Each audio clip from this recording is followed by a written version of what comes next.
Olá, seja muito bem-vindo ao Band Entrevista. No segundo turno das eleições de 2018, o percentual de votos brancos e nulos foi o maior desde 1989 para candidatos à presidência da República. No total, foram cerca de 2,4 milhões de votos brancos e 8,6 milhões de votos nulos.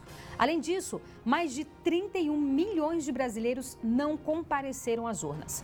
Jair Bolsonaro foi eleito com mais de 57 milhões de votos, o que corresponde a 55% dos votos válidos. Fernando Haddad ficou em segundo lugar com pouco mais de 47 milhões de votos, quase 45% desses votos. Aqui no DF, Ibanez Rocha foi eleito com 69,79% dos votos válidos, derrotando o atual governador Rodrigo Hollenberg. E uma curiosidade, pela primeira vez na história, o DF elegeu maioria feminina na Câmara Federal. Das 8 cadeiras, 5 serão ocupadas por mulheres. Na Câmara Legislativa, 2/3 da composição foi renovada. Dos 24 deputados, apenas 8 conseguiram se reeleger. Já nesse caso, a participação das mulheres caiu. Apenas 3 mulheres foram eleitas. E para falar sobre este cenário político nacional e também aqui no Distrito Federal, nós convidamos o cientista político Márcio Coimbra. Olá, Márcio. Prazer, satisfação Renata. ter você aqui com a gente. Prazer é meu. Muito obrigada. Fazer essa análise, passado aí esse momento tão turbulento da nossa política, o que faz parte também do processo democrático, né? Cada um expressando o seu posicionamento, a sua forma. Você achou essa eleição um pouco diferenciada nesse sentido? Ou talvez um pouco mais de intolerância, de não respeitar o posicionamento do outro, obviamente falando com relação aos eleitores? Renata, o que a gente vê nessa eleição é uma eleição completamente diferente das anteriores. Esse pleito, eu sempre defendi, nunca foi comparável ao pleito de 4 anos atrás ou qualquer pleito até 1989, porque ele representa uma ruptura. Ele é o ápice de um processo que começou com as manifestações de 2013, onde os brasileiros certamente estavam buscando o nome de um outsider para chegar ao poder, ou de alguém do sistema que soubesse se apresentar como um outsider. Que foi o caso do Bolsonaro. Foi o caso do Bolsonaro. A gente já tinha visto isso nas eleições municipais, que já tinham dado para a gente a senha do que ia acontecer. A eleição do Calil, em Belo Horizonte, como prefeito, com poucos segundos de propaganda eleitoral, deixou muito claro que a rádio e TV talvez não fossem definidores e que um candidato que soubesse operar bem as redes sociais conseguiria entrar nessa onda, surfar nessa onda e acabar sendo eleito. E foi o que aconteceu. Esses ciclos acontecem a cada 30 anos. Interessante isso. Você, inclusive, tem um estudo que fala isso. Como explicar isso? Eu tenho uma tese que eu desenvolvi que a cada 30 anos a política brasileira passa por uma profunda renovação. O eleitorado traz essa profunda renovação. Porque cada ciclo tem uma fadiga de mais ou menos 30 anos. É uma média.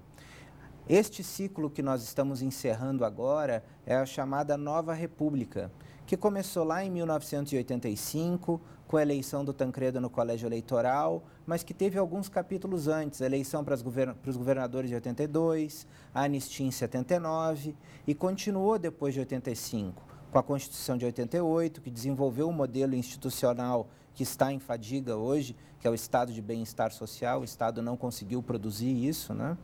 E 1989, o ápice do processo com a eleição do Collor, até a estabilização econômica em 1994, quando o sistema se acomoda e nós começamos a viver a dualidade PSDB-PT, que vem até esse ano, quando se rompe as estruturas da Nova República. Antes disso, nós tivemos o Jânio em 1960, o Getúlio em 1930. O Getúlio veio para acabar com a política do café com leite. O Jânio veio acabando com a estrutura de poder desenhada por Vargas. E o Collor chegou carregando todos os desejos e anseios do povo depois de praticamente 30 anos de regime militar. Então, agora nós iniciamos um novo ciclo e a eleição do Jair Bolsonaro significa o ápice desse ciclo. Interessante isso. Quer dizer, o que você está querendo dizer, ou o que você está dizendo, é que já é previsto que a cada 30 anos a população brasileira cansa daquilo que é apresentado, daquilo que é mostrado, quer uma ruptura desse processo e traz alguém supostamente novo, porque a gente sabe que o Jair Bolsonaro não é novo, ele está mais de 30 anos na vida pública. Então, mas é novo no sentido de ser alguém que sai dessa estratégia política, como você falou, do azul com o vermelho, e que traz uma proposta totalmente diferenciada. Quer dizer, a cada 30 anos isso vem acontecendo e a tendência é que isso aconteça, é isso? A tendência é que isso aconteça. O Bolsonaro fez uma campanha muito inteligente porque ele fez uma anticampanha, se apresentando como um anticandidato, antissistema. Ou seja, era tudo que a população desejava. Alguém que entrasse em choque com as estruturas de poder. A gente já via enxergando a fadiga da Nova República em 2013. Em 2013 as pessoas foram para a rua e se perguntavam para as pessoas, vocês estão aqui por quê? Aí cada grupo tinha um pleito, mas todo mundo queria melhor saúde, viver num país melhor, com melhores escolas, com melhores políticos. O que isso significava, na verdade? Uma desilusão com o modelo de estrutura de bem-estar social criado pela Constituição de 88, que prometeu à população saúde, educação e tudo mais. A gente vê que hoje o orçamento do governo federal, ele tem 94% de despesas obrigatórias constitucionais. E se nós contarmos os restos a pagar, isso vai a 97%. Ou seja, o governo decide 3% do que ele vai investir. E nós resto ele é obrigado a gastar ele é obrigado pela Constituição. Então, este modelo constitucional é que entrou em fadiga. Né? Engessa e entrou em fadiga, porque ele custa caro e ele não entrega segurança pública, mas não teria que mudar a Constituição, educação. No caso? Provavelmente sim. Por isso que a gente sempre fala, governo e passando governo, que nós precisamos fazer reformas.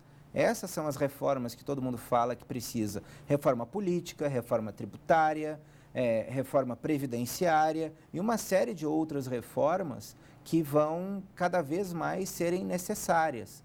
A gente viu que a Lava Jato também foi uma peça importante desse processo, que começa ali em fins de 2014, mas ela engrena em 2015, né?